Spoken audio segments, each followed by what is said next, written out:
5,000 సంవత్సరానికి 5,000 రూపాయలు ఇన్కమ్తో మొదలుపెట్టిన నేను ఈరోజు we are handling more than 300 crores plus.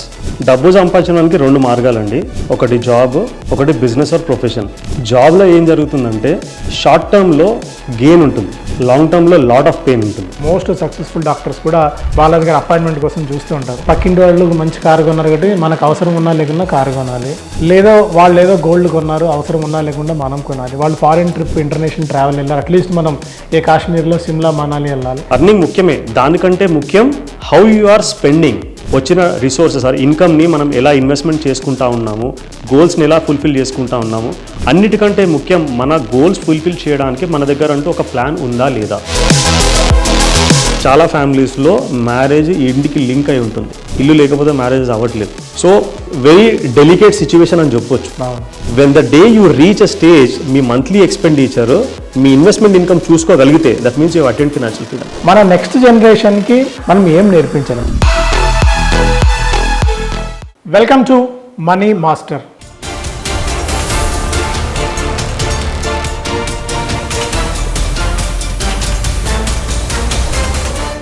సాధారణంగా మనం జబ్బు చేస్తే డాక్టర్ దగ్గరికి వెళ్దాం, కానీ డాక్టర్లకు జబ్బు చేస్తే ఎవరి దగ్గరికి వెళ్తారు? డాక్టర్లకు ఏదైనా ఆర్థికంగా రోగం వచ్చినా లేదా ఆర్థికంగా ఏదైనా అవసరం వచ్చినా సార్ దగ్గరికి వస్తారు. ఇంతకు సార్ ఎవరు? ఒక ఫైనాన్షియల్ ప్లానింగ్ అనేది నిజంగా అవసరమా? అసలు ఫైనాన్షియల్ ప్లానింగ్ లేకపోతే ఏమవుతుంది? సో మన జీవితాలు అన్ని దశలలో కూడా, అంటే మనం ఉద్యోగం స్టార్ట్ చేసినప్పటి నుంచి రిటైర్మెంట్ అయ్యే వరకు ఒక ఫైనాన్షియల్ ప్లానింగ్ అనేది ఎందుకు అవసరము? మనం చిన్నపిల్లలకు కూడా ఈ ఆర్థిక అంశాలు బోధించాల్సిన అవసరం ఉందా? ఈ అంశాలన్నీ కూడా ఈరోజు కార్యక్రమంలో మనం మాట్లాడుకుందాం. సో తుమ్మా బాలరాజ్ గారు వేలాది మంది ఇన్వెస్టర్స్కి, వేలాది మందికి ఒక ఆర్థిక తోడ్పాటు, ఆర్థిక ప్రగతి వాళ్ళు పొందేందుకు బాలరాజ్ గారు ఎంతో సహాయం చేశారు. ఈనాడులో నిర్వహించిన సిరీ క్లబ్ దగ్గర నుంచి ఈనాడులో సిరీ కాలం రెగ్యులర్గా రాస్తూ, అలాగే అనేక వందలాది టీవీ షోస్లో కూడా సార్ తన అడ్వైజ్ని తీసుకొని ఎంతోమంది బాగుపడ్డ వాళ్ళు ఉన్నారు. ఎస్పెషల్లీ డాక్టర్స్ కమ్యూనిటీ కూడా చాలామంది బాలరాజ్ గారి క్లయింట్స్ అని చెప్పవచ్చు మనం. సో అందుకే ఎంతమంది నేను స్టార్టింగ్లో వాడినట్టు డాక్టర్లకు ఏదైనా ఆర్థికంగా ఇబ్బంది వస్తే సో బాలరాజ్ గారి దగ్గరికి వస్తారు. మీరు ఆర్థికంగా ప్రశాంతంగా నిద్రపోవాలి, ఎంత డబ్బులు సంపాదించినా అంటే బాలరాజ్ గారి సలహాలు ఎంతో అవసరం. చాలా కాలం తర్వాత బాలరాజ్ గారిని పట్టుకున్నాము, ఎంతో కాలం నుంచి శోధించిన తర్వాత. So without further delay I invite Balraj garu. So sir ఎలా ఉన్నారు? బ్రహ్మాండంగా ఉన్నానండి. మిమ్మల్ని కలిసిన తర్వాత ఆ ఆనందం చాలా రెట్టింపు అయింది. మనము కలిసి ప్రోగ్రామ్ చేసి దాదాపు 10 సంవత్సరాలు అయిందనుకుంటాను. So very happy to meet you again. అంటే అంతమంది గతంలో వివిధ న్యూస్ ఛానల్స్లో పనిచేసినప్పుడు ఈ ఫైనాన్షియల్ ప్లానింగ్ మీద మా ఇద్దరి మధ్య ఒక మంచి సింక్రనైజేషన్ ఉండేది. సో మనం ఫినాన్స్ డాక్టర్ని గతంలో చేసిన ప్రోగ్రామ్స్ అవన్నీ చాలా సూపర్ హిట్ అయ్యాయి అప్పట్లో. మీ జర్నీ ఎలా స్టార్ట్ అయింది? ఎందుకంటే నాకు తెలిసినంత వరకు మనకున్న దాదాపు ఈ 15-20 ఇయర్స్ ఆఫ్ రిలేషన్లో చాలా మోడెస్ట్ జర్నీతో మీరు మొదలుపెట్టారు లైఫ్ని. సో ఒక మంచి ఇప్పుడు ఒక ఈ ఫైనాన్షియల్ కమ్యూనిటీలో, ఫైనాన్షియల్ అనలిస్ట్ కమ్యూనిటీలో ఒక మంచి పేరు ప్రఖ్యాతలు సాధించి సౌత్ నుంచి ఒక స్ట్రాంగ్ రిప్రజెంటేషన్ మీ వైపు నుంచి ఉంది. సో మీ జర్నీ ఎలా స్టార్ట్ అయింది? First of all just want to know that. నా జర్నీ 2002లో మొదలైందండి. 2002లో I started my career as an LIC agent, insurance agent. So అక్కడ నుంచి 2002లో మొదలయ్యి 2005లో నేను CFP జాయిన్ అయ్యాను. అండ్ దాంతోపాటు మ్యూచువల్ ఫండ్ డిస్ట్రిబ్యూషన్ కూడా స్టార్ట్ చేశాను. సో 2008లో నా CFP కంప్లీట్ అయ్యింది. అక్కడి నుంచి దాదాపుగా 20-25 సంవత్సరాల నుంచి ఫైనాన్షియల్ ఫీల్డ్లో ఉన్నాను. అన్నిటికంటే ముఖ్యమైన విషయం నేను ఒకటి చెప్పదలుచుకున్నాను. నా జర్నీ 2002 సంవత్సరంలో ఏదైతే మొదలయ్యిందో, నా ఇన్కమ్ ఆ ఇయర్లో యాన్యువల్ ఇన్కమ్ 5,000 రూపీస్తో మొదలుపెట్టానండి. 2002లో my first year income was 5,000 rupees. Today I'm doing reasonably good. So ఎన్ని సినిమాలు యాడ్ అయ్యాయో తెలుసుకోవచ్చా? Confidential information. ఏదైతే మీరు 5,000 రూపీస్తో మీ జర్నీ స్టార్ట్ చేశారో, సో ఒక సౌండ్ అండ్ సెటిల్డ్ స్టేజ్ రావడానికి అంటే ఎకానమీ దోహదపడిందా? మీరు క్లయింట్స్కి ఇస్తున్న సర్వీస్ అనుకోవచ్చా? ఆయిల్స్ మీ ప్లానింగ్ అనుకోవచ్చా? దీన్ని ఏ విధంగా మనం డిఫైన్ చేయొచ్చు? ఎందుకంటే ఈ ఫీల్డ్లోకి రావాలనుకున్న వాళ్ళు కానివ్వండి, లేదంటే మన కెరీర్ ఎక్కడ స్టార్ట్ అయినా మనం ఉన్నత స్థాయికి వెళ్ళాలి అంటే ప్రారంభంలో బేసిక్ స్టెప్స్ అంటాం కదా, ఆ బేబీ స్టెప్స్ మరీ అంత సాలిడ్గా ఉండాల్సిన అవసరం లేదు అనేందుకు మీరు ఒక లివింగ్ ఎగ్జాంపుల్లో చెప్పుకోవచ్చు. సో ఈ గ్రోత్ ఫేజెస్ ఎలా సాగింది? డబ్బు సంపాదించడానికి 2 మార్గాలండి. ఒకటి జాబ్, ఒకటి బిజినెస్ ఆర్ ప్రొఫెషన్. జాబ్లో ఏం జరుగుతుందంటే షార్ట్ టర్మ్లో గెయిన్ ఉంటుంది, లాంగ్ టర్మ్లో లాట్ ఆఫ్ పెయిన్ ఉంటుంది. షార్ట్ టర్మ్లో గెయిన్ ఏంటి? మనకు ఫిక్స్డ్ శాలరీ వస్తుంది, బ్రాండ్కి వర్క్ చేస్తాము, సెట్ సిస్టమ్ ఉంటుంది, ఆ సిస్టంలో మనం ఇమిడిపోతాము, వర్క్ చేస్తాము. లాంగ్ టర్మ్లో పెయిన్ ఎలా ఉంటుంది? ఫస్ట్ ఒక 5-10 ఇయర్స్ జర్నీ బాగానే ఉంటుంది, తర్వాత స్టాగ్నేషన్ వస్తుంది, ఇన్కమ్ పెద్దగా పెరగదు, రెస్పాన్సిబిలిటీస్ పెరుగుతాయి, స్ట్రెస్ లెవెల్స్ పెరుగుతాయి. సో ఇది జాబ్లో ఉండే పాజిటివ్స్ అండ్ నెగటివ్స్. అదే business are self employed professional అనుకోండి, ఇనీషియల్ డేస్లో there will be lot of pain, lot of uncertainty, ఇబ్బందులు చాలా ఉంటాయి, అన్నీ మనమే చేసుకోవాలి. ఇన్కమ్ అన్సర్టనిటీ ఉంటుంది, డైలీ అప్స్ అండ్ డౌన్స్ ఉంటాయి, మూడ్ స్వింగ్స్ ఉంటాయి. కానీ ఆ ఇనీషియల్ స్టేజ్ ఏమైతే ఉంటుందో, డిఫికల్టీ పీరియడ్ ఏమైతే ఉంటుందో, దాన్ని మనం నిలదొక్కుకోగలిగితే at least it might take 5 to 7 years time, ఒక 5 నుంచి 7 సంవత్సరాలు టైం పడుతుంది. ఆ 5 to 7 years మనము తట్టుకోగలిగితే then there is no looking back. Check పైన మనకి ఎంత కావాలంటే అంత రాసుకోవచ్చు. 5,000 సంవత్సరానికి 5,000 రూపాయలు ఇన్కమ్తో మొదలుపెట్టిన నేను ఈరోజు we are handling more than 300 crores plus in investments. So assets under management దాదాపు 300 crores మీద ఉంది. ఓకే, ఎంత మోడెస్ట్ జర్నీ. సంవత్సరానికి 5,000 రూపీస్ మీరు అన్నది, మంత్లీ 5,000 రూపీస్ కూడా కాదు. అంతటి గ్రేట్ జర్నీ, సక్సెస్ జర్నీ. చాలామంది డాక్టర్స్ కమ్యూనిటీని అడ్రస్ చేస్తూ ఉంటారు బాలరాజ్ గారు. అంటే చాలామందికి తెలిసి ఉండకపోవచ్చు, తెలియకపోయి ఉండొచ్చు, అందువల్ల చెప్తున్నాను. ఎంతోమంది డాక్టర్స్, మోస్ట్ సక్సెస్ఫుల్ డాక్టర్స్ కూడా బాలాజీ గారు అపాయింట్మెంట్ కోసం చూస్తూ ఉంటారు. ఎందుకంటే వాళ్ళకి బాగా ట్రీట్ చేయడం తెలుసు, కానీ మేము మనీని ట్రీట్ చేయడం, ఎలా ట్రీట్ చేయాలో వాళ్ళకి తెలిసి ఉండకపోవచ్చు. అలాంటి టిప్స్, అలాంటి టెక్నిక్స్ కూడా ఇవాళ మీతో షేర్ చేసుకునే ప్రయత్నం చేద్దాం. సో బాలరాజ్ గారి నుంచి ఎంత మ్యాక్సిమం వీలైతే అంత అవుట్పుట్ పిండేందుకు ప్రయత్నం చేద్దాం. పూర్వం రోజుల్లో ఇంతటి జార్గన్, అంటే ఒక ఫైనాన్షియల్ ప్లానింగ్ అనేది ఒక పదం, ఇవన్నీ అవసరం ఉండేది కదా. ఎందుకంటే వాళ్ళు ఎంత కష్టపడ్డారో ఆ సంపాదించిన దాన్ని గోల్డ్లో పెట్టారు, ల్యాండ్స్ కొన్నారు. అంటే ఇలాంటి జార్గన్ ఏది తెలియకుండానే మనకంటే బాగా అసెట్ రిచ్ ఉన్నారు. సో మనకంటే ఆర్థికంగా స్థిరత్వంగా ఉన్నారు, అండ్ ప్రశాంతమైన జీవితాన్ని సాధించారు, అండ్ నెక్స్ట్ జనరేషన్స్కి ఎంతో కొంత డబ్బులు ఇచ్చేసి వెళ్ళారు. సో ఇప్పుడు ఆ పదాలు కానీ అవన్నీ కూడా ఎందుకు అవసరం ఉంటుంది? ఒక ఫైనాన్షియల్ ప్లానింగ్ అనేది అవసరమా నిజంగా? ఫైనాన్షియల్ ప్లానింగ్ ఖచ్చితంగా అవసరమే. ఇంతకుముందు మీరు చెప్పినట్టు ప్రీవియస్ జనరేషన్ ఏవైతే ఉందో వాళ్ళు కూడా ఫైనాన్షియల్ ప్లానింగ్ చేశారు, కానీ వాళ్ళకి ఫైనాన్షియల్ ప్లానింగ్ అని తెలియదు. వాళ్ళకు రిసోర్సెస్, మీరు ఒక 30-40 years back or 50 years back వెళ్తే రిసోర్సెస్ చాలా తక్కువగా ఉండేవి. డబ్బు సంపాదన చాలా తక్కువగా ఉండేది, రిసోర్సెస్ కూడా చాలా తక్కువగా ఉండేది. అర్నింగ్ మెంబర్ జనరల్గా ఒక్కరే ఉండేవాళ్ళు, 3-4 పిల్లలు ఉండేవాళ్ళు. బట్ స్టిల్ ఆ తక్కువ ఇన్కమ్తోని, తక్కువ రిసోర్సెస్తోని చాలా ఫ్యామిలీస్ సక్సెస్ఫుల్గా వాళ్ళ గోల్స్ ఏమైతే ఉన్నాయో ఫుల్ఫిల్ చేసుకోగలిగారు. కానీ ఇప్పుడు కరెంట్ సిచ్యువేషన్ చూడండి మీరు, న్యూక్లియర్ ఫ్యామిలీ సిస్టమ్, ఇంతకుముందు జాయింట్ ఫ్యామిలీ సిస్టమ్ ఉండే, అది బిగ్గెస్ట్ అడ్వాంటేజ్ అంతకుముందు. సో ఇప్పుడు చూడండి nuclear family systems, majority of the families only 1 child with double income. In spite of that people are struggling a lot. ఎందుకు?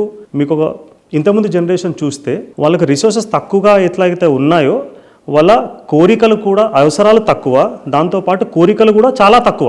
So ఇంట్లో జనరల్గా cycle ఉండేది, జాబు లేకపోతే ఒక బిజినెస్, ఒక కుటుంబము, ఒక ఇల్లు, పిల్లల గోల్స్, చిన్న చిన్న గోల్స్, రిటైర్మెంట్ తర్వాత ఏదో ఇన్కమ్ క్రియేట్ చేసుకునేవాళ్ళు. కానీ ఇప్పుడు మనమున్న సర్కమ్స్టెన్స్లో పిల్లలు తక్కువే, మోస్ట్ ఆఫ్ ద ఫ్యామిలీస్ ఇద్దరు వర్కింగే, ఫైనాన్షియల్ అని చెప్పేసి చాలామంది they not going for the second child also. So ఇప్పుడున్న పరిస్థితి ఏంటంటే in spite of 2 incomes people are fearful whether they will be able to achieve the goals better way or not.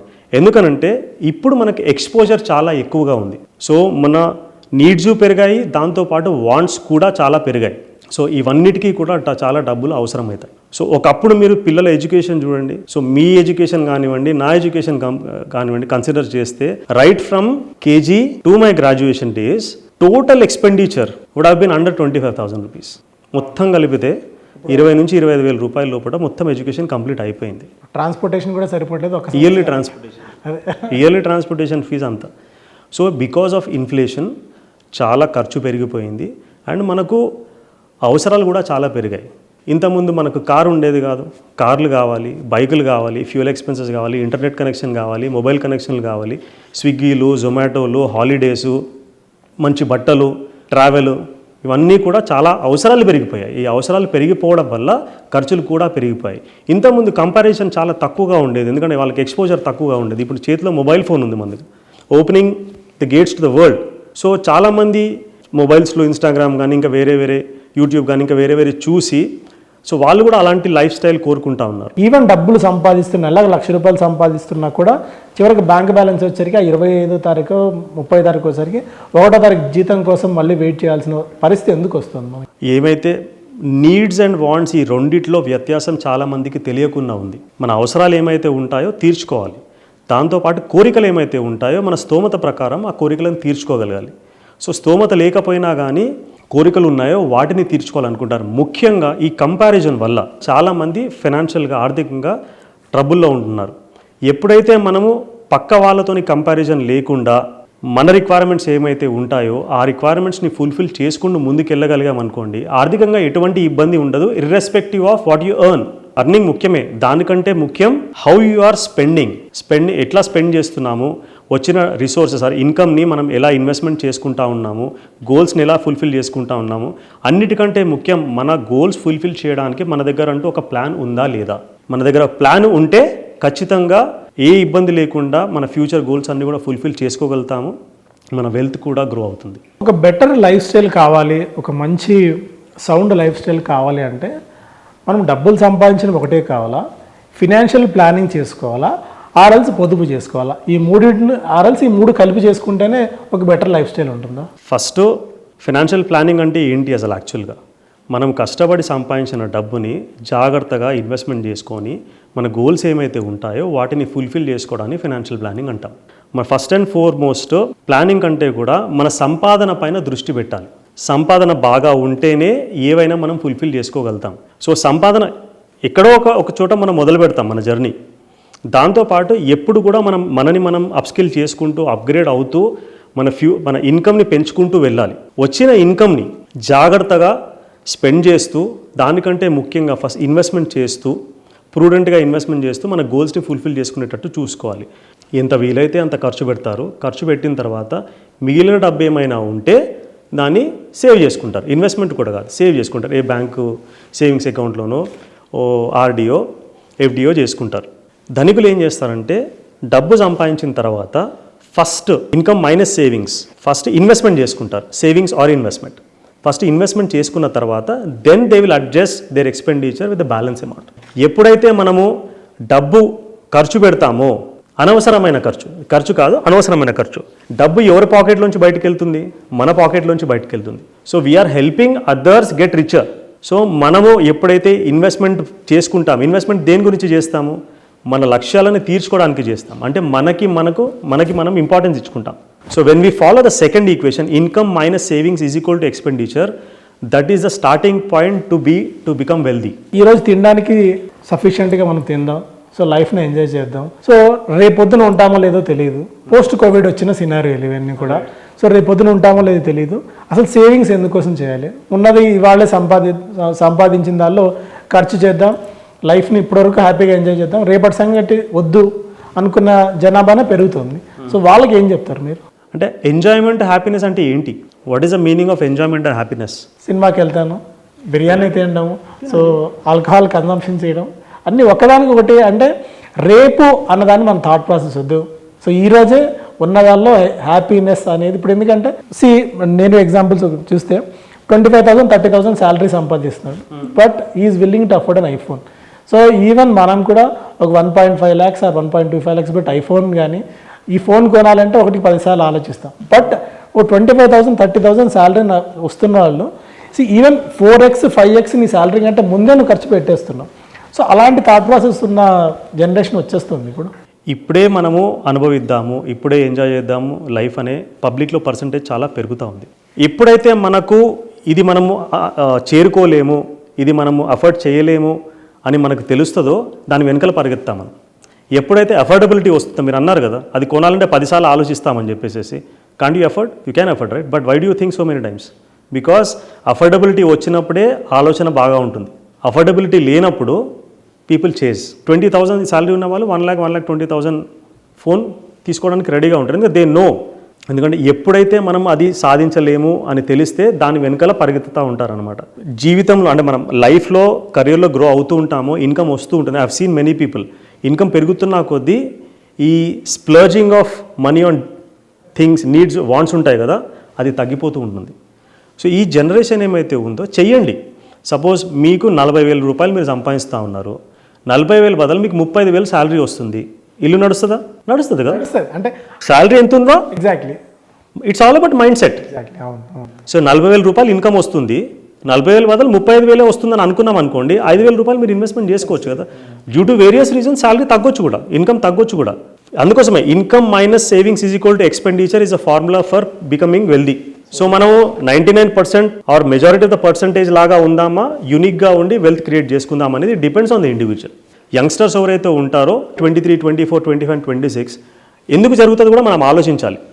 So వాళ్ళు చదువుకునేటప్పుడు కానివ్వండి, వాళ్ళకు చాలా కోరికలు ఉంటాయి and they are expose to too many things. So family effort చేయగలుగుతుంది, చేయలేదు.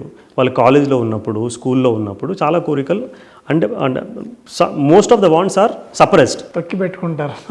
So ఒక్కసారి ఇన్కమ్ వచ్చిన తర్వాత I'm working now, I should lead a better life అనే ఒక ఫీలింగ్ వస్తుంది. No harm in that. ఏమైతే డబ్బు సంపాదించి ఏం కావాలంటే అది కొనుక్కోండి, కానీ సంపాదించిన దాంట్లో అట్లీస్ట్ ఒక 20% పక్కనేయండి. 80% మీకు ఏం కావాలంటే అది చేసుకోండి. మొత్తం సేవ్ చేయమని చెప్పట్లేదు. 20 కాకపోతే 10 చేయండి. 40,000 సంపాదిస్తున్నారా, 8,000 సేవ్ చేసుకోండి. వీలు కాకపోతే 4,000 సేవ్ చేసుకోండి, లేకపోతే 2,000 చేయండి. What is important here is intent. ఆ ఇంటెంట్ ఉండి ఇన్వెస్ట్మెంట్ మొదలు పెడితే ఆ డిసిప్లిన్ అనేది కంటిన్యూ అవుతుంది. ఎక్స్పెండిచర్ని తగ్గించుకోవడము చాలా కష్టం. మన ఖర్చులు ఏమైతే ఉంటాయో వాంట్స్ని తగ్గించుకోవచ్చు. జెన్యున్గా నీడ్స్కి ఎక్స్పెండిచర్ ఏమైతే అవుతుందో అది తగ్గించడం చాలా కష్టం. అది తగ్గిస్తే చాలా డిస్కంఫర్ట్ అవుతుంది. ఇప్పుడు ఇట్లాంటి పరిస్థితులు ఏం చేయాలంటే ఇన్కమ్ పెంచే మార్గాలు వెతకాలి. You cannot reduce the expenditure. ఒక లెవెల్ వరకే ఎక్స్పెండిచర్ తగ్గించుకోగలుగుతాం. What we can do is increase the income. ఒక్కసారి మనని మనం గమనించుకోవాలి. డే మొత్తంలో మనము ఎంత టైం అన్ప్రొడక్టివ్ యాక్టివిటీకి వెళ్తుంది. అన్ప్రొడక్టివ్ యాక్టివిటీస్ లైక్ ఫోన్ చూస్తే తెలిసిపోతుంది కదా. ఫోన్ మనకు ఎండ్ ఆఫ్ ద వీక్ మనకు హిస్టరీ కూడా ఇస్తుంది, ఎంత టైం స్పెండ్ చేస్తూ ఉన్నామని చెప్పేసి. If you just invest 1 or 2 hours in a day in a productive activity, in upgrading the skill or learning new thing, you can always create more income. Expenditure తగ్గించడం చాలా కష్టం, but it is always easy to create more income. Easy అంటే you will have to find out ways and means to increase your income. So మనం day మొత్తంలో 12-14 గంటలు పని చేయలేం కదా. 12-14 గంటలు పని చేస్తున్నారంటే సెల్యూట్ టు దెమ్. ఇంకా వాళ్ళు ఇంకేం వేరే విషయాలు చేయలేరు. But somebody use working for 8 or 10 hours, if you're అంటే ఒక 2 గంటలు 3 గంటలు స్వీజ్ చేయగలిగితే ఆ టైంలోంచి అడిషనల్ ఇన్కమ్ జనరేట్ చేసుకోవచ్చు. అండ్ ఇప్పుడు అవెన్యూస్ చాలా ఉన్నాయి. మీరు పర్సనల్గా నేను అడుగుతున్నాను అనుకోకండి. మీ కెరియర్ ఎప్పుడు స్టార్ట్ చేశారు, జర్నీ, ఇన్కమ్ ఎంత ఉండే? మేబీ నేను డిగ్రీ చదువుతూ జాబ్ జర్నీ స్టార్ట్ అయింది. Part time job. I use to earn 600 rupees first salary. నాకు 600 రూపీస్ పర్ మంత్ ఎర్న్ చేశారు. మరి అప్పుడు ఈ ప్రాబ్లమ్స్ లేవా? ఉన్నాయి, ఆబ్వియస్గా ఉన్నాయి కదా. మరి ఎలా అధిగమించారు? హార్డ్ వర్క్ అనుకోవచ్చు. ఆర్ఎల్స్ నిజంగా అవెన్యూస్ని ఎప్పుడు ఆ అర్జ్ అనేది ఒకటి ఖచ్చితంగా అంటే నేను అర్థం చేసుకుంది ఏంటంటే బెటర్మెంట్ అనే అర్జ్ ఒకటి ఖచ్చితంగా మనలో ఉంటే తప్ప సాధ్యపడదు. ఎప్పుడైతే మన బెల్లీలో ఫైర్ ఉంటుందో, ఆ బర్నింగ్ డిజైర్ ఉంటుందో, నేను పైనికి రావాలి, ఇప్పుడు ఉన్న సిచ్యువేషన్ నాది temporary. Situations are not always permanent, situations are always temporary. ఎప్పుడైతే మన బెల్లీలో ఫైర్ ఉంటుందో, బర్నింగ్ డిజైర్ ఉంటుందో, నేను ఈ సిచ్యువేషన్ నుంచి బయటపడాలి, ఎట్టి పరిస్థితుల్లో బయటపడతాను అనే స్ట్రాంగ్ డిజైర్ ఉంటే ఆటోమేటిక్గా మనకు ఐడియాస్ వస్తాయి. మన చుట్టూ ఉన్న ప్రపంచం ఏమైతే ఉంటుందో మనకు హెల్ప్ చేస్తుంది. మనం ఆ గోల్ రీచ్ అవ్వడానికి, ఆ స్టేజ్ రీచ్ అవ్వడానికి. 5,000 నుంచి మొదలుపెట్టాను సంవత్సరానికి, ఇప్పుడు ఒక స్టేజ్కి వచ్చాను. Like that there are lot many people, even మీరు కూడా ఒక స్టేజ్కి వచ్చారు ఇప్పుడు. Right, there are lot many people who have started with a very modest beginnings, but they are doing wonders in their life. ఎప్పుడు సిచ్యువేషన్స్ పర్మనెంట్గా ఉండవు. So మనము ఇనిషియల్ డేస్ ఆఫ్ కెరియర్లో మొదటి 5 నుంచి 7 సంవత్సరాలు జాగ్రత్తగా ఉండి ఎంత సంపాదించినా సరే ఒక 10 to 20% పక్కన పెట్టుకుంటే మంచిది. సంపాదన మొత్తం ఖర్చు అవుతుందా పర్వాలేదు, కానీ అప్పు చేసి వేరే విషయాలు అంటే అప్పు చేసి ఖర్చులు చేయకూడదు. అనవసరమైన ఖర్చులు చేయకుండా ఉంటే సరిపోతుంది. ఫస్ట్ 5 to 7 years కెరియర్ పైన దృష్టి పెట్టి స్కిల్ని అప్గ్రేడ్ చేసుకొని multiple sources of income earn చేయడానికి అవెన్యూస్ వెతుక్కుంటే లైఫ్ చాలా సాఫీగా సాగిపోతుంది. అండ్ చాలామందికి తెలియని విషయం ఏంటంటే with 25 years of experience and handling many people, I'm telling you with this. అంటే నేను ఇందులో ఇన్వెస్ట్ చేస్తే ఆర్ఎల్స్ దీనిపైన ఇన్వెస్ట్ చేస్తే నాకు ఇంకా తిరుగు లేదు అన్న ఒక సాధన ఏదైనా ఉందా? అలాంటి టిప్ ఏదైనా చెప్పగలరా? మీరు చెప్పండి, బెస్ట్ ఇన్వెస్ట్మెంట్ ఏమనుకుంటున్నారు? మేబీ నా పైన నేను ఇన్వెస్ట్ చేసుకోవడం బెస్ట్ ఇన్వెస్ట్మెంట్ అవుతుంది. Absolutely your bang on. చాలామంది ఇన్వెస్ట్మెంట్ అవెన్యూస్ గురించి వెతుకుతూ ఉంటారు. నేను గోల్డ్లో చేయాలన్నా, ఏ ట్రెండ్ జరుగుతూ ఉంటుందో ఆ ట్రెండ్ వెనకాల పరిగెత్తుతూ ఉంటాం మనం. సో మొన్నటిదాకా గోల్డ్ నడిచింది, అంత ఒక 2 సంవత్సరాల క్రితము ఈక్విటీ నడిచింది, అంతకుముందు రియల్ ఎస్టేట్ నడిచింది, కోవిడ్లో క్రిప్టో కరెన్సీ ఇవన్నీ కూడా నడిచాయి. So people keep on chasing new trends. నాకు ఎక్కువ రిటర్న్స్ ఎక్కడ వస్తుంది, డబ్బులు ఎక్కడ నాకు ఎక్కువ వస్తాయని చెప్పేసి people will continues to chase. Actually the best investment you can ever make is on you. అందుగురించే career initial days first 5 to 7 years ఏమైతే ఉంటాయో అందులో ఇన్వెస్ట్మెంట్లు అవి ఇవి అన్నీ పక్కన పెట్టేసేసి కెరియర్ పైన ఫోకస్ చేసుకొని ఒక ప్లాన్ ఉండి, ఒక ప్లాన్తో కెరియర్ ప్లానింగ్, నేను ఇన్వెస్ట్మెంట్ ప్లానింగ్ కాదు, కెరియర్ని ప్రాపర్గా ప్లాన్ చేసుకుంటూ ఫస్ట్ 5 to 7 years మిస్టేక్స్ చేయకుండా, వాళ్ళని వాళ్ళు స్ట్రింగ్స్తోని టైఅప్ చేసుకోకుండా, జాబ్ రాగానే ఏం జరుగుతుంది, they will tie themselves up with lot of EMIs. చాలామంది చేస్తూ ఉన్నారు, phone EMI, bike EMI or car EMI, కొంచెం ఇన్కమ్ పెరిగితే హౌస్ ఈఎంఐ. సో ఎప్పుడైతే మనము no loans, no EMIs, no commitments, it will keep you free from what you want to do. Job నచ్చకపోతే అందులోంచి బయటికి వచ్చే వెసులుబాటు మీకు కలుగుతుంది. అదే ఈఎంఐ ఉందనుకోండి, end of the month you have to pay EMI. So అది గుర్తుకొస్తుంది. సో మనసు చంపుకొని ఆ వర్క్లో ఉంటాం. ఎప్పుడైతే మనకు నచ్చని పని మనసు చంపుకొని ఏదైనా పని చేసామనుకోండి, మన ప్రొడక్టివిటీ పెరుగుతుందా? పెరగదు. అందుగురించే యంగ్స్టర్స్కి చాలా ముఖ్యమైన విషయం ఏంటంటే initial 5 to 7 years don't tie yourself in unwanted loans and EMIs.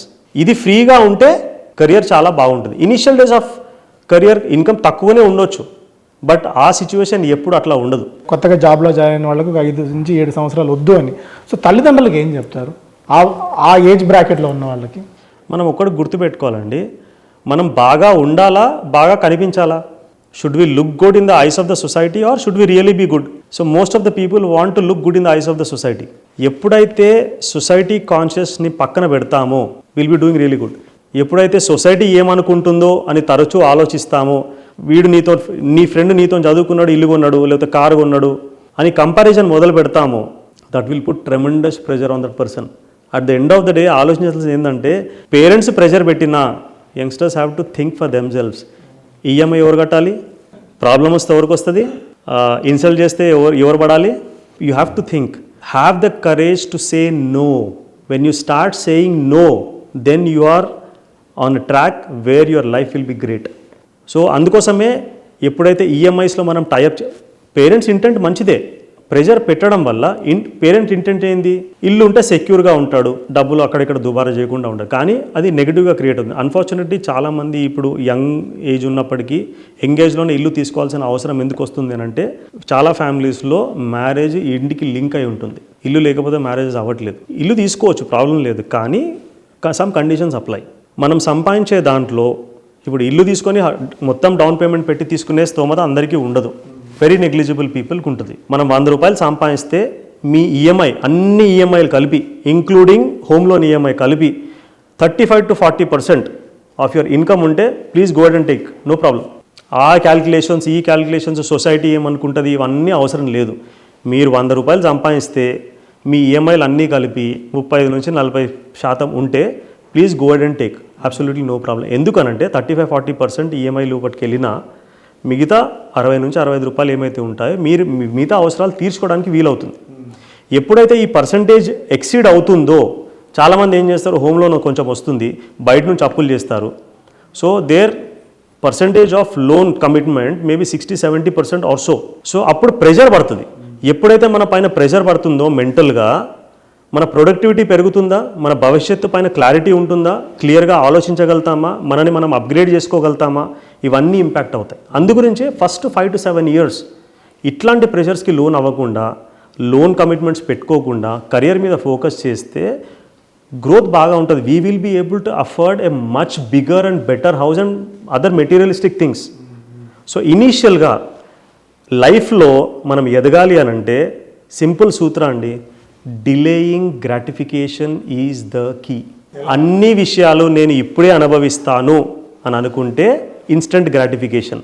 మన గ్రాటిఫికేషన్ ఎప్పుడైతే మన కోరికలని కొద్దిగా వాయిదా, పర్మనెంట్గా అనట్లేదు, కొద్దిగా వాయిదా వేసుకోగలిగితే లైఫ్ చాలా బెటర్గా ఉంటుంది. Will be able to afford much better things. ఇప్పుడు ఫైనాన్షియల్ ప్లానింగ్లోకి మనం ఎంటర్ అవుతున్నాం కాబట్టి, సో అసలు ఫైనాన్షియల్ ప్లానింగ్ అంటే ఏంటి, ఎవరికి అవసరం, జాబ్లో జాయిన్ అయిన వాళ్ళు మొదలు పెట్టాలా, ఆర్ఎల్స్ లేట్ 30sలో ఉన్న వాళ్ళు స్టార్ట్ చేసుకోవాలా, సో ఎవరికి ఎంతవరకు అవసరం? ఇప్పుడు మీరు అన్నారు 30% బేసిక్ థంబ్ రూల్ ఎప్పటి నుంచో చెప్పేవాళ్ళు. సో మీరు 100 రూపాయలు సంపాదిస్తే కనీసం 30 రూపాయలను మీరు సేవ్ చేయండి అని మీరు కూడా స్టార్టింగ్లో చెప్పారు, 20 నుంచి 30 రూపీస్ దాకా. సో ఇలా జస్ట్ సేవ్ చేయడం ఒకటే ఫైనాన్షియల్ ప్లానింగ్గా?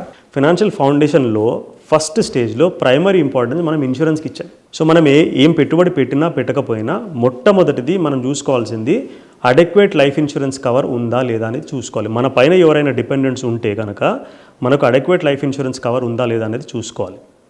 ఈ ఇన్సూరెన్స్ కూడా మనం టర్మ్ ఇన్సూరెన్స్ ద్వారానే తీసుకోవాలి.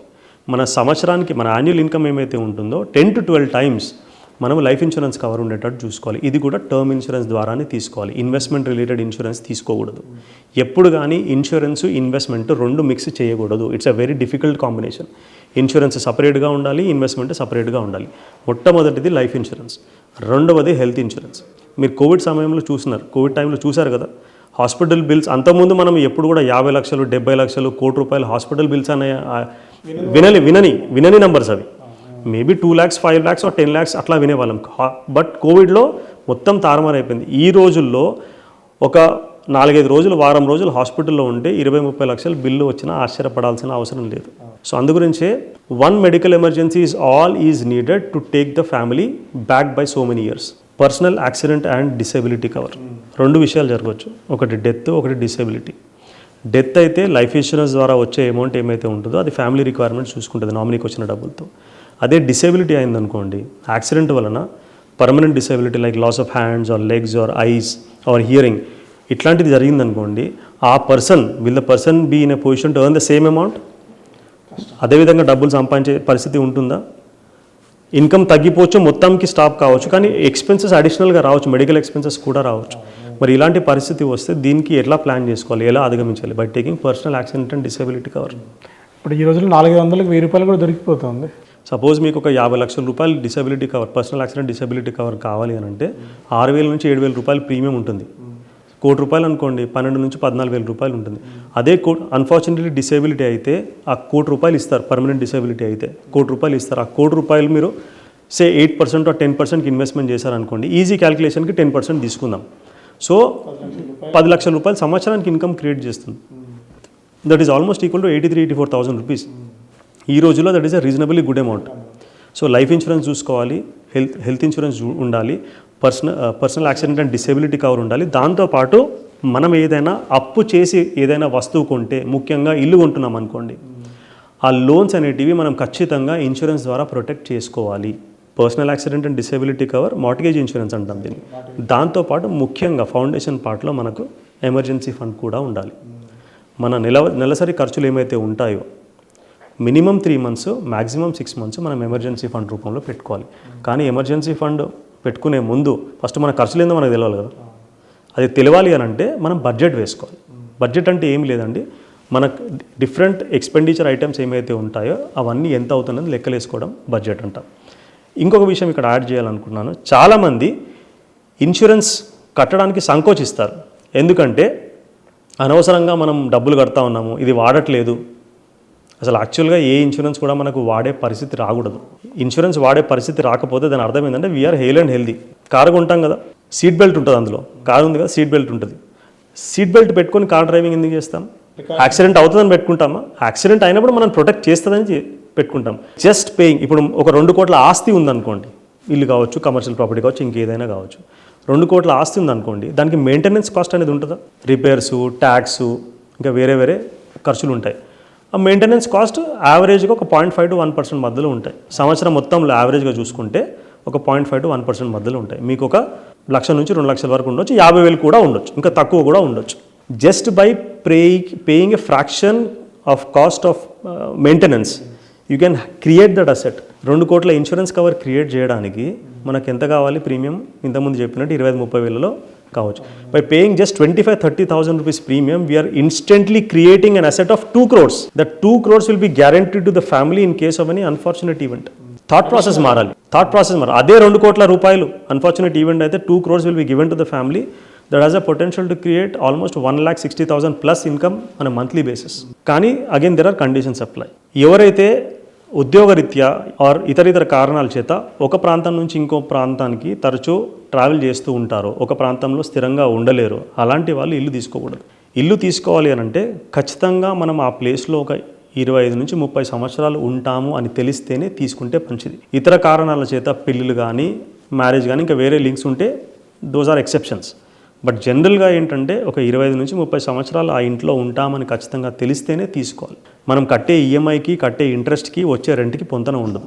మన క్యాపిటల్ని మనం అక్కడ బ్లాక్ చేస్తాం. ఎప్పుడైతే 25-30 సంవత్సరాలు ఉంటామని తెలుస్తుందో then will be able to derive the value out of the house. So ఈ తరచూ ఎవరైతే స్పెషల్లీ ఐటీ ఎంప్లాయీస్ ఒక ప్లేస్లో స్థిరంగా ఉండరు, ఇలాంటి వాళ్ళు ఇల్లు తీసుకోకూడదు. కానీ ఇల్లు తీసుకోవాలనే ఉద్దేశాన్ని మాత్రం వదిలిపెట్టకూడదు. ఇల్లు తీసుకుంటే మనం లోన్ తీసుకొని ఖచ్చితంగా చేస్తాం, ఈఎంఐ పే చేస్తాం. సో ఈఎంఐ పే చేస్తాం కాబట్టి ఆ ఈఎంఐ అమౌంట్ ఏమైతే ఉంటుందో దాన్ని ఇన్వెస్ట్మెంట్ చేసుకోండి, అక్యూములేట్ ద మనీ.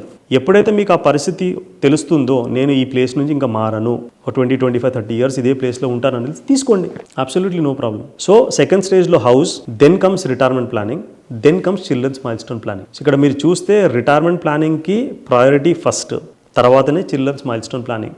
బట్ చాలామంది పేరెంట్స్ ఏంటంటే they want the best of the best వాళ్ళ పిల్లలకి. సో పిల్లల గురించి ఏం చేయడానికైనా కానీ రెడీగా ఉంటారు, even compromising on their own retirement planning. So retirement planning ఎట్టి పరిస్థితుల్లో కాంప్రమైజ్ కాకూడదు. ఫస్ట్ ప్రయారిటీ రిటైర్మెంట్ ప్లానింగ్కి ఇవ్వాలి, తర్వాతనే చిల్డ్రన్స్ మైల్స్టోన్ ప్లానింగ్. ఈ సెకండ్ స్టేజ్ తర్వాత final stage is attaining financial freedom. Financial freedom అంటే ఏంటి? ఉదాహరణకి మీ గోల్స్ అన్నిటి కూడా మీరు డబ్బులు ఇన్వెస్ట్మెంట్ చేస్తూ ఉన్నారు, మీ రెగ్యులర్గా ఇన్కమ్ వస్తుంది, గోల్స్ గురించి ఇన్వెస్ట్మెంట్ చేసుకుంటూ ఉన్నారు, మీ దగ్గర ఒక 25 లక్షల రూపాయలు అడిషనల్గా ఇన్కమ్ ఉందనుకోండి, మీ నెల ఖర్చులు 20,000 రూపాయలు అనుకోండి. 20,000 రూపాయలు ఈ రోజుల్లో ఏమీ కాదు, జస్ట్ ఎగ్జాంపుల్ చెప్తున్నాను, క్యాల్కులేషన్ ఈజీగా ఉంటుందని. సో మీరు 25 లక్షల రూపాయలు పెట్టుబడి పెట్టారు, 10% రిటర్న్ వస్తుంది. సో దానిపైన మీకు ఇన్కమ్ 2,50,000 రూపాయలు ఇన్కమ్ జనరేట్ అవుతుంది. అంటే దాదాపు 21,000 రూపీస్ రౌండ్ ఆఫ్ చేస్తే 21,000 రూపీస్ మీకు ఇన్కమ్ జనరేట్ అవుతుంది. అంటే మీకు వచ్చే ఇన్కమ్తోని మీ ఖర్చులు మీరు చూసుకోగలుగుతున్నారు. When the day you reach a stage, మీ మంత్లీ ఎక్స్పెండిచర్, మీ ఇన్వెస్ట్మెంట్ ఇన్కమ్ చూసుకోగలిగితే that means you attend financial freedom. We all should aim for that. మన ప్లానింగ్ అంతా ఇంతే, ఈ 3 స్టేజెసే. ఫస్ట్ స్టేజ్ అన్ని ఇన్సూరెన్సెస్ ఉన్నాయా లేవా చూసుకోండి, ఎమర్జెన్సీ ఫండ్ సిద్ధంగా చేసుకోండి, దీని తర్వాతనే ఇన్వెస్ట్మెంట్కి వెళ్ళాలి.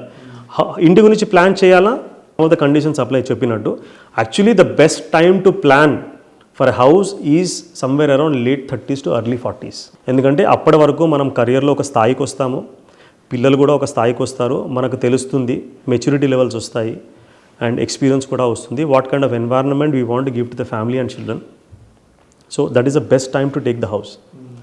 సో ట్యాక్స్ సేవ్ అవుతుందనో, లేకపోతే ఎవరో ప్రెషర్ పెడుతున్నారనో, సొసైటీ ప్రెషర్ అనో, వాళ్ళని చూసో వీళ్ళని చూసో మనం పెద్ద కమిట్మెంట్స్కి వెళ్తే అల్టిమేట్గా we have to suffer, we have to pay the EMI. In case of job loss, young people are losing hair, or undergoing stress, health problems వస్తున్నాయి. ఎందుకు? ప్రీవియస్ జనరేషన్లో ఇవన్నీ లేవు కదా. తక్కువ ఇన్కమ్ ఉన్నా కానీ జీవితంలో ఒక తృప్తి అనేది ఉండేది వాళ్ళకి. But in spite of earning high income, the current generation we are not that peaceful. So ఈ 3 స్టేజెస్లో చూసుకోవాలి: house, retirement planning, children's milestone planning and financial freedom.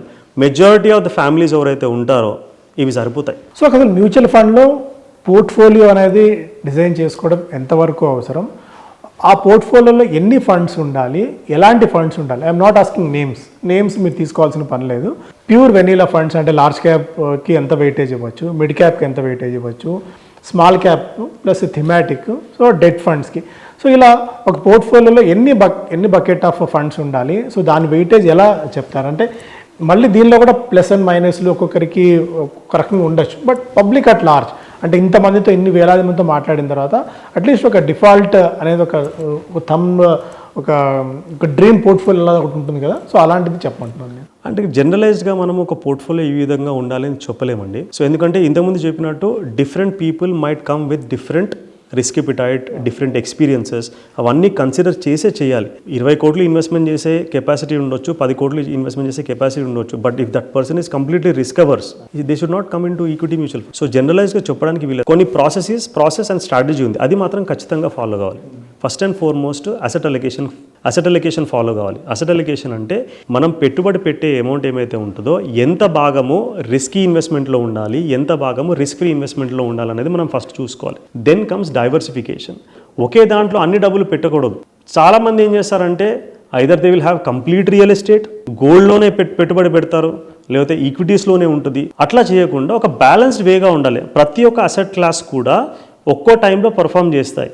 మీరు గత 6 సంవత్సరాలుగా చూస్తే 2020 మిడ్ నుంచి ఆల్మోస్ట్ 2022 ఎండ్ వరకు కూడా రియల్ ఎస్టేట్ బాగా చేసింది. 2022 ఎండ్ నుంచి 2024 సెప్టెంబర్ వరకు కూడా మనకు ఈక్విటీ మార్కెట్ బాగా చేసింది. ఇన్ రీసెంట్ పాస్ట్ గోల్డ్ కూడా 2-3 సంవత్సరాల నుంచి చాలా మంచి రిటర్న్స్ ఇచ్చింది. సో అన్ని అసెట్ క్లాసెస్ కూడా ఒకే టైంలో పర్ఫామ్ చేయవు. సో కాంప్లికేషన్ లేకుండా సింపుల్గా చూసుకోవాలనుకుంటే మన ఆస్తి 100 రూపాయలు అయితే కనుక రియల్ ఎస్టేట్లో మనము 35 నుంచి 40 రూపాయల వరకు రియల్ ఎస్టేట్ ఉండొచ్చు. 35 to 40% you can have in real estate. చాలా ఫ్యామిలీస్లో ఇది ఫుల్ఫిల్ అవుతుంది. 10 to 15% టోటల్ అసెట్స్లో గోల్డ్ ఖచ్చితంగా ఉంటుంది. అండ్ మిగతాదంతా కూడా ఫైనాన్షియల్ అసెట్స్లోనే ఉంటే మంచిది. సో ఫైనాన్షియల్ అసెట్స్ టిపికల్గా 45 to 50% ఉండేటట్టు చూసుకోవాలి.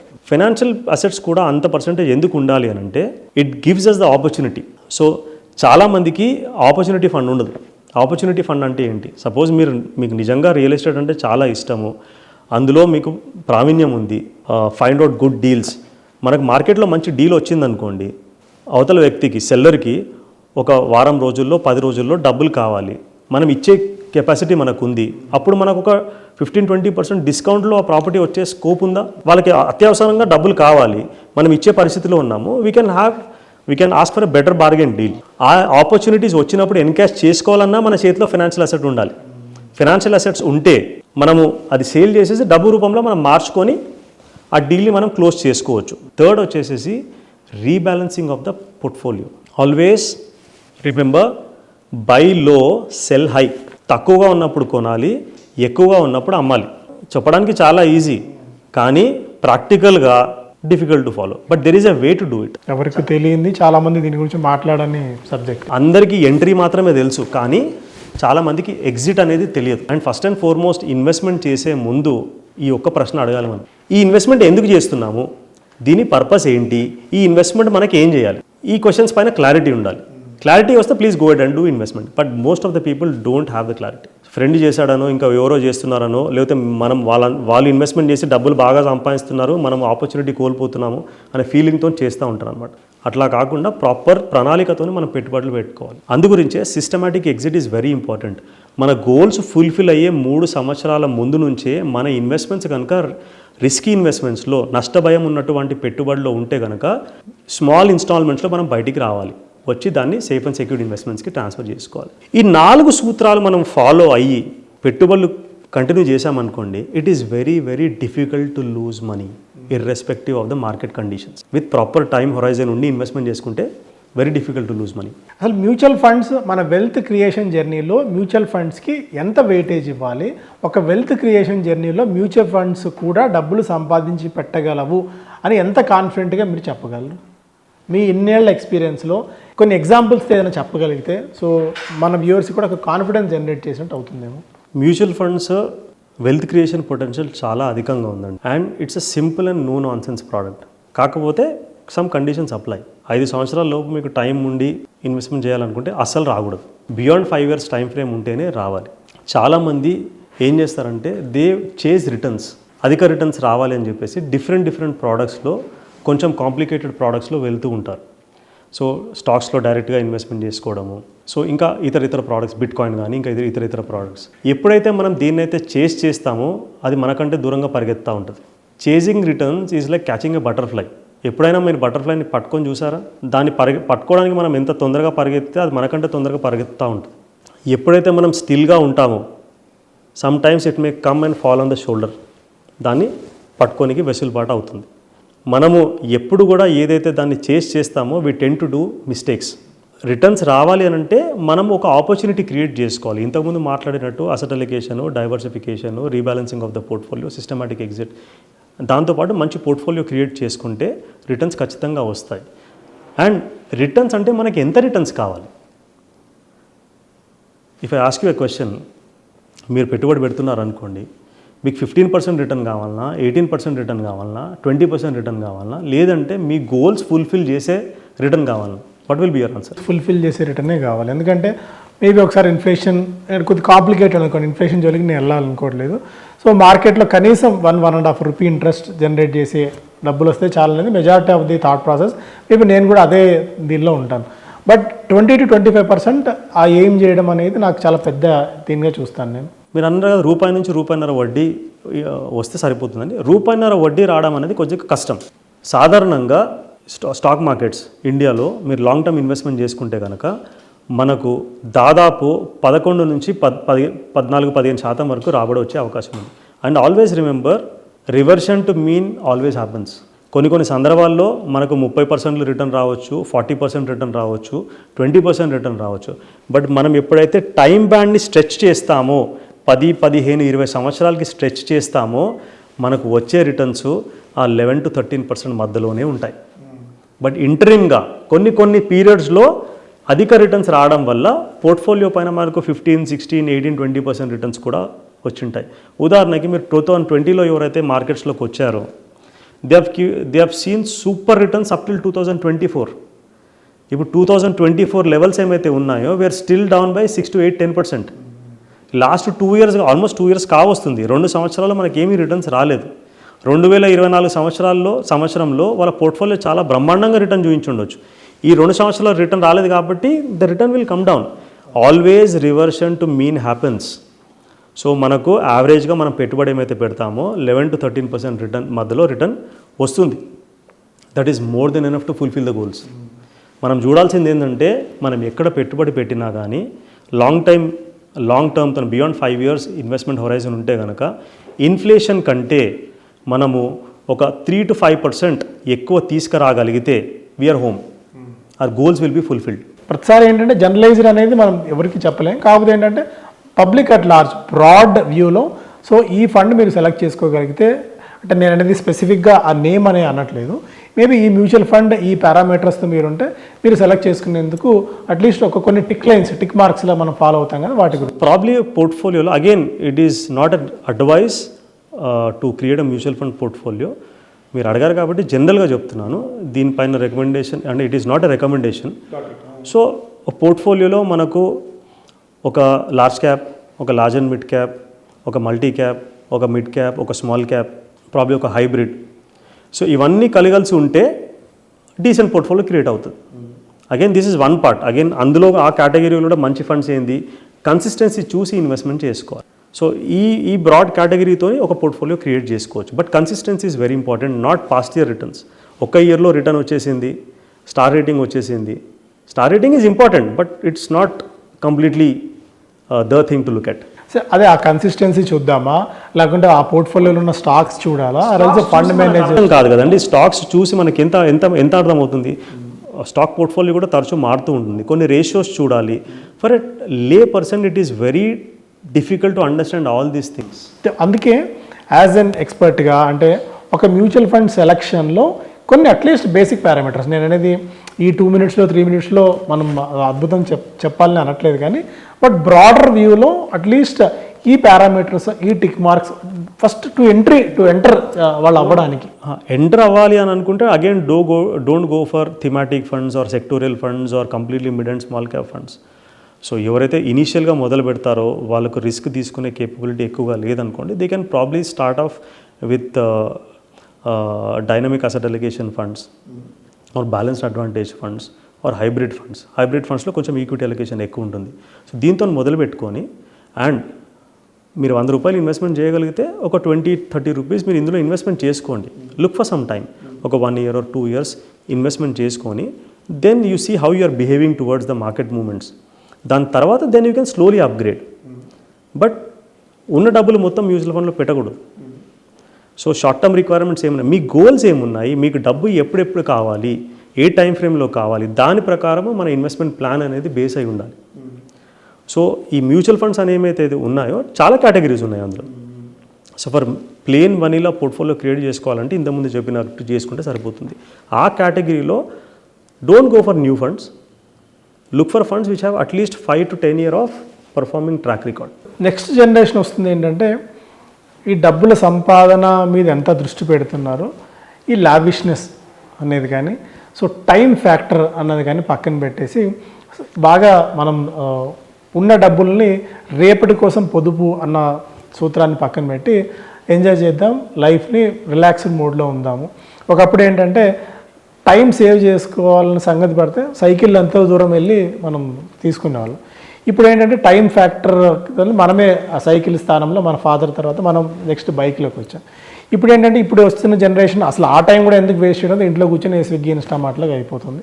అలా థాట్ ప్రాసెస్ మొత్తం చేంజ్ అవుతున్న ఈ తరుణంలో ఫైనాన్షియల్ ప్లానింగ్ మాత్రం అక్కడే ఆగిపోయిందా, ఆర్ఎల్స్ ఆ ఫైనాన్షియల్ ప్లానింగ్ని మనం నెక్స్ట్ లెవెల్కి తీసుకెళ్ళడానికి అంటే ఎలాంటి థాట్లో చేంజ్ వచ్చింది, వస్తుంది, రావాలి? ఇప్పుడున్న జనరేషన్ వాళ్ళు ఏమైతే చేస్తున్నారో మనకు అది లావిష్నెస్ అనిపించవచ్చు, వాళ్ళు తప్పు చేస్తున్నారు అనిపించవచ్చు, అది విచ్చలవిడితనం అనిపించవచ్చు. But what they are thinking may be right in their own ice.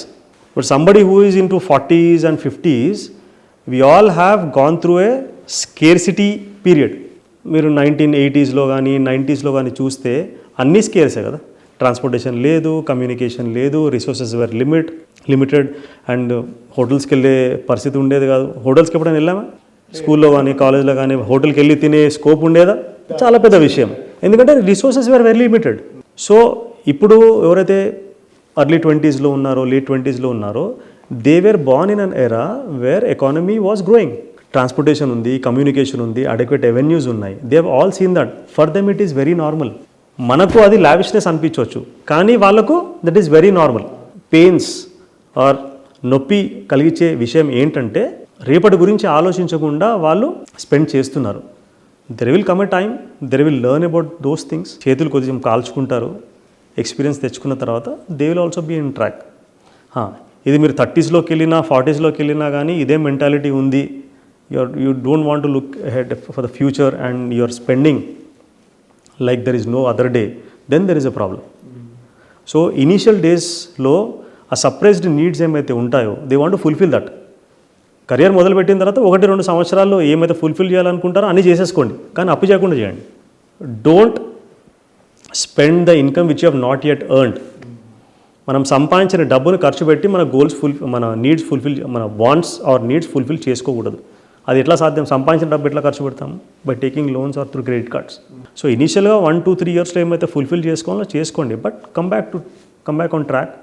And మీరు 100 రూపాయలు సంపాదిస్తే 10 రూపాయలు కానీ 10% or 20% or 30%, whatever is possible, start investing. Have an emergency fund. ఎందుకంటే today's generation has very high self esteem. They don't want to depend on anybody. మనం వేరే వాళ్ళపైన depend అవ్వకుండా ఉండాలి అని అంటే మన దగ్గర డబ్బు ఉండాలి. జాబ్ పోయినా కానీ మన డబ్బులు మనం వాడుకునేటట్టు ఉండాలి తప్ప వేరే వాళ్ళని అడిగే పరిస్థితి మనకు రాకూడదు. అందుగురించి ఎమర్జెన్సీ ఫండ్ ఉండాలి, దాంతోపాటు ఇన్సూరెన్సెస్ కూడా ఉండాలి. And also start investing in what ever capacity or capability you have. ఆ డిసిప్లిన్ ఎప్పుడైతే వస్తుందో ఆటోమేటిక్గా కెరియర్లో ప్రోగ్రెస్ అయినప్పుడు ఇన్వెస్ట్మెంట్స్ కూడా పెరుగుతాయి అండ్ వెల్త్ కూడా it will continue to grow. ఒక రకంగా మనది ఒక శాండ్విచ్ జనరేషన్ అని నేను చెప్తూ ఉంటాను. మనం ఏంటంటే మన ముందు జనరేషన్లో డబ్బులు తక్కువే, రిసోర్సెస్ తక్కువే, ఇన్వెస్ట్మెంట్ అవెన్యూస్ తక్కువే. సో ఆ రోజుల్లో కార్ అనేది లగ్జరీ. ఇప్పుడు మనం ఆ మోడ్లో నుంచి కార్ అనేది వెరీ బేసిక్ అయిపోయింది. నెక్స్ట్ జనరేషన్కి కార్ అంటే బేసిక్ కారా, లగ్జరీ కార్ ఎందుకు లేదు అనేది వాళ్ళ థాట్ వచ్చేస్తుంది. సో ఒక మంచి మొబైల్ ఫోన్, ఒక మంచి ఇల్లు, రెస్టారెంట్ కూడా ఒక మంచి రెస్టారెంట్, నార్మల్ రెస్టారెంట్ కాదు, ఒక మంచి రెస్టారెంట్ అనేది ఇవన్నీ బేసిక్ అయిపోతున్నాయి. ఎందుకంటే మనం కొద్ది గొప్ప సంపాదించి ఒక ప్రీవియస్ జనరేషన్ కంటే మనం ఒక హెడ్ ఉన్నామని. సో వీళ్ళు మనకంటే 4 అడుగులు అహెడ్లో ఉన్నారు. ఆ లెక్కన వాడు సంపాదించాలంటే వాడు 40x మనకంటే సంపాదిస్తే తప్ప ఇప్పుడున్న అట్లీస్ట్ బేసిక్ దాన్ని వాడు నిలబెట్టుకోవడం కష్టమవుతుంది. సో ఇలాంటి థాట్ ప్రాసెస్లో మనం పిల్లలకి ఏం నేర్పించాలి? ఎందుకంటే మనం మెజారిటీ ప్రోగ్రామ్ చూసేవాళ్ళు ఇంతకుముందు నేను చెప్పినట్టు అట్లీస్ట్ 30 to 40, 45 ఏజ్ బ్రాకెట్లో ఉన్నారు కాబట్టి మన నెక్స్ట్ జనరేషన్కి మనం ఏం నేర్పించాలి? మన ఫాదర్ మన వాళ్ళు మనకు బాగా నేర్పించారు డబ్బులు విషయంలో, మనం ఈ జనరేషన్కి నేర్పించడంలో విఫలం అవుతున్నామా అన్న ఒక చిన్న భయం అయితే నాకు కనిపిస్తూ ఉంటుంది. So what's your view on that? అంటే ఇప్పుడున్న పిల్లలు కావచ్చు, యంగ్ జనరేషన్ కావచ్చు, సో ఎవరు మంచి లైఫ్ కోరుకోరు. Everybody wants, but what cost? But still we need to understand the cost we are paying for that, right? So ఇప్పుడు అది అనుభవించిన తర్వాత ఫ్యూచర్లో సంపాదించిన డబ్బు ముందే ఖర్చు పెడితే దాని consequences are going to be very high and very difficult also. So delaying gratification is the key. సంపాదించిన డబ్బులో 70-80 రూపాయలు ఏం కావాలంటే అది చేసుకోండి, కానీ 10-20 రూపాయలు పక్కన పెడదాం. However small or big it is, కంపారిజన్కి పోకూడదు. Don't compare. అండ్ నా జీతం 25,000 ఉంది, నా జీతం 30,000 ఉంది, నేను ఏం ఇన్వెస్ట్మెంట్ చేయగలుగుతాను, నేను ఏం సేవ్ చేయగలను అనుకుంటే అది కంటిన్యూ అవుతుంది. 25,000 50,000 అయినా అదే థాట్ ప్రాసెస్ కంటిన్యూ అవుతుంది, 50 లక్ష అయినా అదే థాట్ ప్రాసెస్ కంటిన్యూ అవుతుంది. ఐవ్ సీన్ పీపుల్ 3 లక్షలు 4 లక్షల రూపాయలు నెలకు సంపాదించి they are unable to invest. 50,000 సంపాదించిన వాళ్ళు కూడా డిలిజెంట్గా ఎవ్రీ మంత్ ఒక particular amount they put aside and they are happy. It's not about how much you earn, it's all about your intent and how much you keep aside. So we are not taught all this, but things are changing now. So పిల్లలకు మనకు చిన్నప్పటి నుంచే ఈ financial habits అనేది నేర్పించాలి. Delaying gratification is what we have to teach them. ఎక్కువ time to the children. ఒక guilt factor కూడా ఉంటుంది, అరే we are not spending time, quality time investment చేయట్లేదు చిల్డ్రన్ ఉంది. సో ఆ గిల్ట్ని తుడిపేయడానికి పిల్లలు ఏది అడిగితే అది ఇవ్వడం మొదలుపెట్టారు. తాత్కాలికంగా అది ఊరటనిస్తుంది, కానీ that will so a seed of instant gratification and entitlement. నాకు ఏది కావాలంటే అది నేను పొందొచ్చు అనేది ఒక ఫీలింగ్ ఏర్పడుతుంది. సో ఇది చాలా ప్రమాదకరం ఫ్యూచర్లో.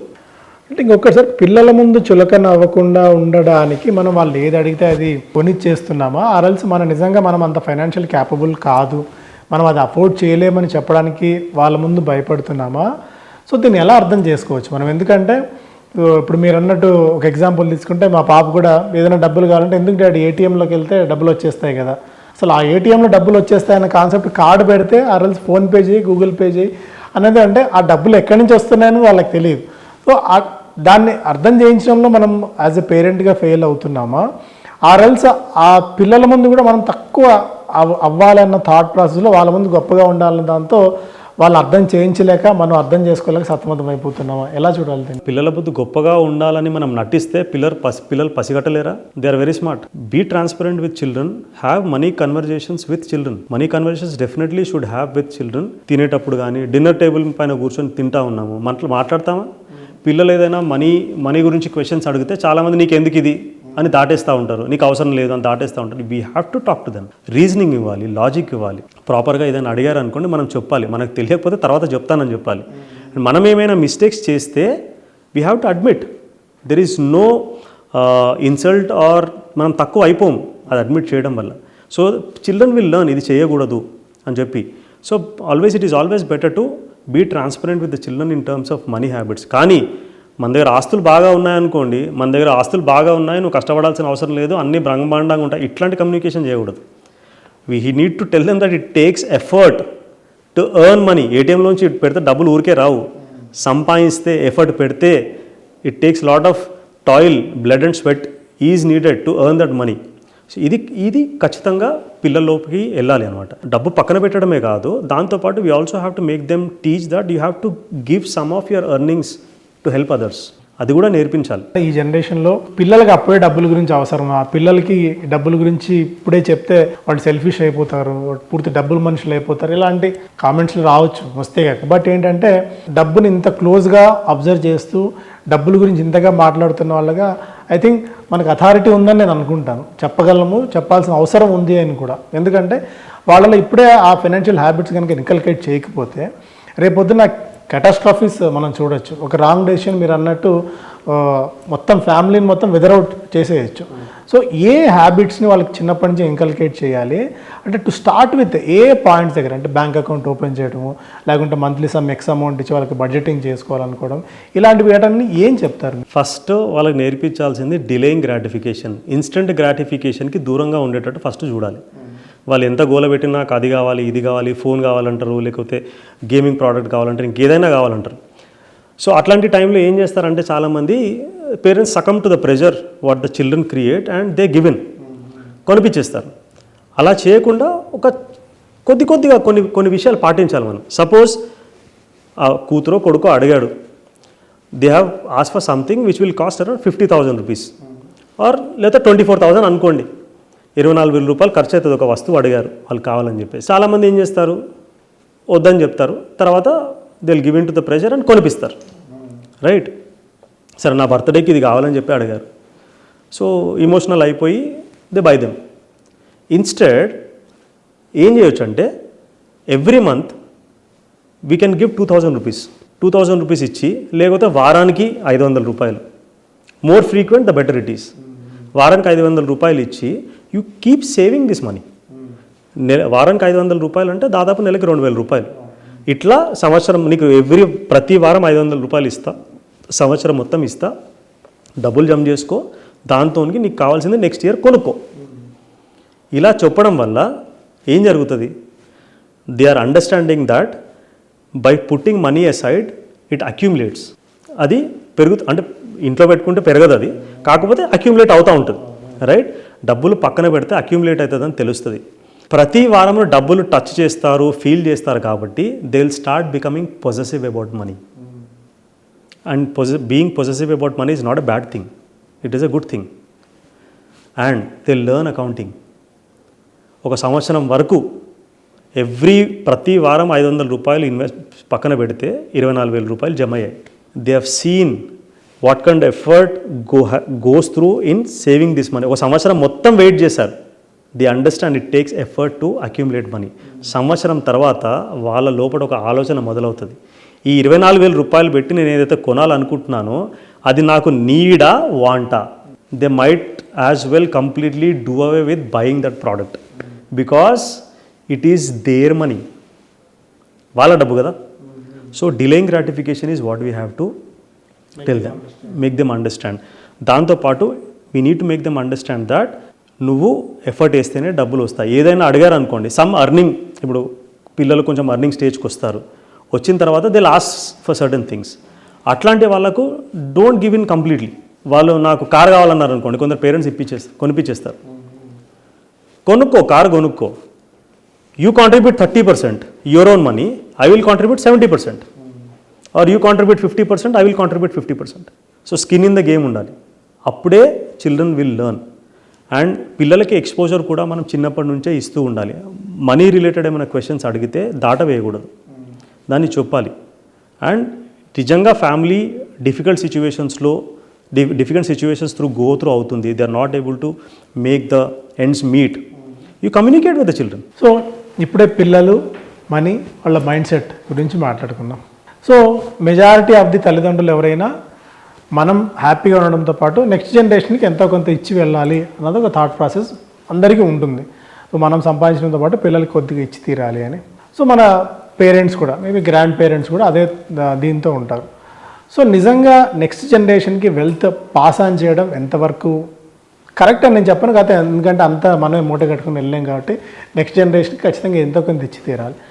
అలా ఇచ్చే దీన్ని మెకానిజంని కొద్దిగా మార్చుకోవడం కానీ, ఎందుకంటే ఇప్పుడు చాలా న్యూస్లో మనం చూస్తున్నాం, పేరెంట్స్ని అసలు పట్టించుకునే పరిస్థితి లేదు. అంటే ఎంత డబ్బులు ఇచ్చినా సరే డబ్బులు తీసుకొని పేరెంట్స్ని ఇంట్లో నుంచి బయటికి పంపించేస్తున్నారు.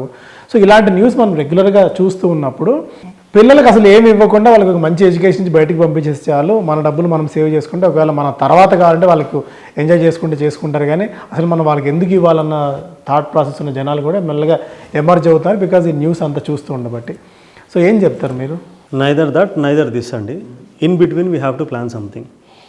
ఉదాహరణకి జనరల్గా పేరెంట్స్ ఆల్వేస్ వాంట్ పిల్లలకి పిల్లలు బాగా ఉండాలి, మంచి లైఫ్ ఉండాలి, మంచి మెటీరియలిస్టిక్ థింగ్స్ అనుభవించాలని ఎప్పుడు కూడా పేరెంట్స్ అనుకుంటూ ఉంటారు. అదేవిధంగా వాళ్ళ ఫైనాన్షియల్ లైఫ్ బెటర్ చేయాలని చెప్పేసి they'll start gifting real estate కావచ్చు, ఇంకేదైనా కావచ్చు, రియల్ ఎస్టేట్ కానీ బ్యాంక్లో డిపాజిట్స్ కానీ ఇంకేమైనా డబ్బు రూపంలో కానీ గిఫ్ట్స్ ఇవ్వచ్చు. డబ్బు విషయానికి వస్తే హార్ట్తో కాకుండా మైండ్తో ఆలోచించాలి. Don't put your heart when money decisions are involved, put your head in that. అర్థం ఏంటంటే ఉదాహరణకి పేరెంట్స్ మీరు చెప్పినట్టు చాలామంది ఫ్యామిలీస్లో పిల్లలు పేరెంట్స్ని చూసుకోవట్లేదు. పేరెంట్స్ ఏం కోరుకుంటారు? కొద్ది టైం, కొంచెం అఫెక్షన్. అంతకంటే ఎక్కువ పేరెంట్స్ పిల్లల దగ్గర నుంచి కోరుకునేది చాలా ఫ్యామిలీస్లో ఉండదు. కొన్ని ఫ్యామిలీస్లో ఆర్థికంగా వాళ్ళు ఇబ్బందులు పడితే they expect children to pitch in and help, and వాళ్ళ బాధ్యత కూడా అది చేయడం. సో ఉదాహరణకి పేరెంట్స్ పిల్లలకి అబ్బాయో అమ్మాయో ₹1,00,00,000 గిఫ్ట్ ఇచ్చారనుకోండి, రియల్ ఎస్టేటో లేదా డబ్బు ఇచ్చారనుకోండి, ఆ టైంలో ఫీలింగ్ ఎలా ఉంటుంది పిల్లలకి? My parents are the best in the world, దేవుడు దేవత అనే ఫీలింగ్ ఉంటుంది. Natural, it's natural human emotion.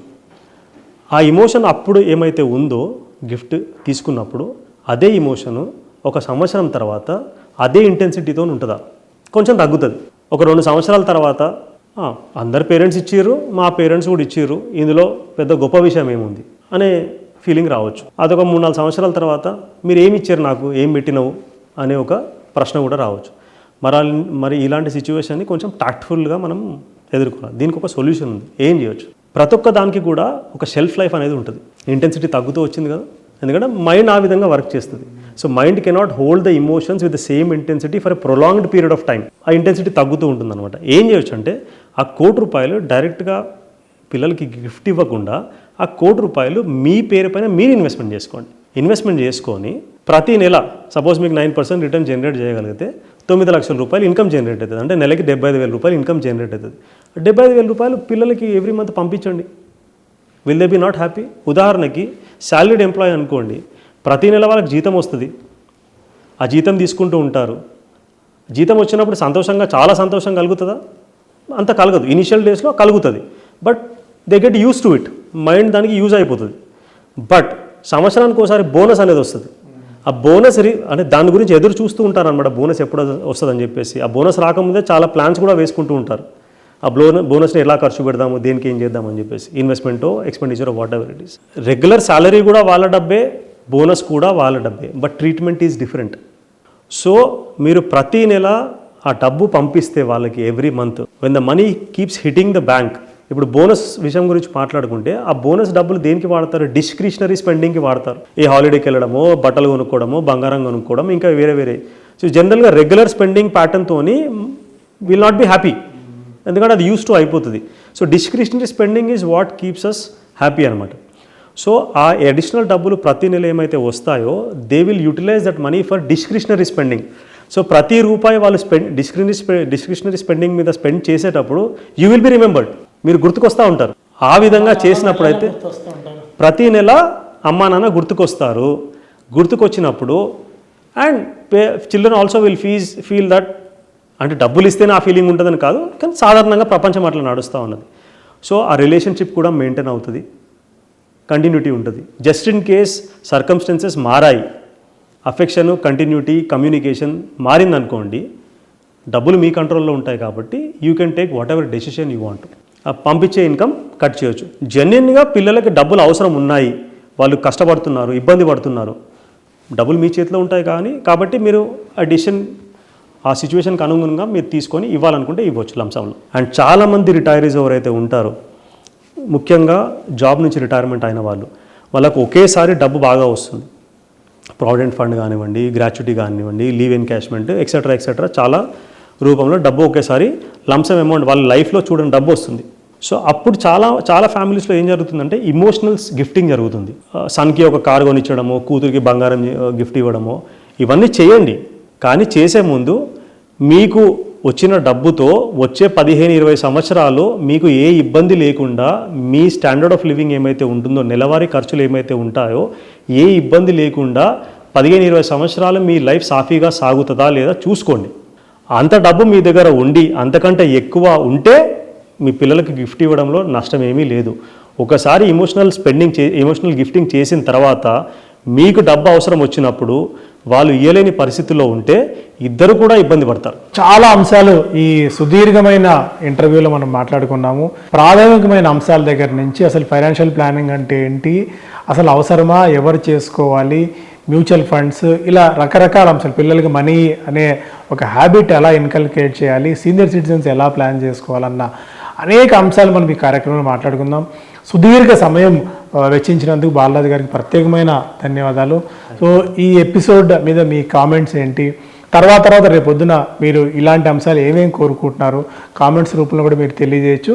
తర్వాత వచ్చే గెస్ట్ల నుంచి కానీ ఆర్ఎల్స్ మళ్ళీ బాలరాజు గారు టైం ఇస్తే మళ్ళీ ఆ అంశాల మీద కూడా మనం మాట్లాడుకునేందుకు మనకు వెసులుబాటు దొరుకుతుంది. సో మీరు కామెంట్స్ చేయండి, మీ ఒపీనియన్ తెలపండి, మీ వ్యూస్ పూర్తిగా రాసే ప్రయత్నం చేయండి. సో మరిన్ని విభిన్నమైన సబ్జెక్టుల మీద మరిన్ని విభిన్నమైన గెస్టులతో కూడా మీకు మనం ఇంటరాక్ట్ అయ్యే అవకాశం దొరుకుతుంది.